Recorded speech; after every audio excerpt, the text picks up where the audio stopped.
Thaddeus is in the first place a set designer and became then a director. He's an excellent director and a very creative and excellent set designer. In this case, I really wanted to design the scenery for it because I sort of thought I've got a Nabucco in me. I went to La Scala, to the archives there. I looked at all the original designs for Nabucco. I looked at the set designs from the period, the painters.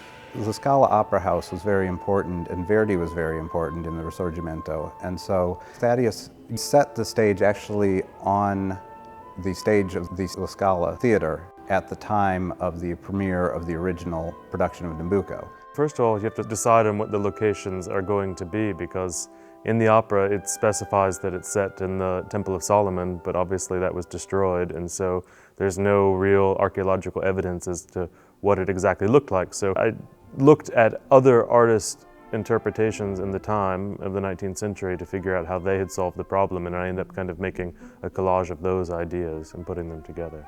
I started working on the model. I have a studio in London making a quarter-inch scale model of each of the sets. Well, the model is the basis for the set design because everything is in scale, and that's very important to get an impression of what the production will actually look like. Building a model shows us where everything goes and how it all works together and gets Thaddeus or any designer to process that world, the space within the stage.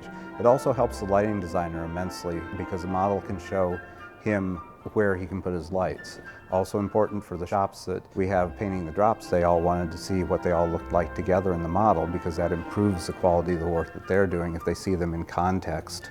And the only way to see them in context before they're all done is to see them in miniature size in the model. For Nabucco overall, there's at least 25 separate backdrops of various size and scale that all work together in different ways to make the different scenes. The designer's job working with the director is to focus the audience's attention onto the action people are singing. Directing and designing, they're not really two separate fields, and one is the other. You can't really separate them, even if maybe there's two different people doing it. The goal, obviously, is to put on a cohesive, interesting production.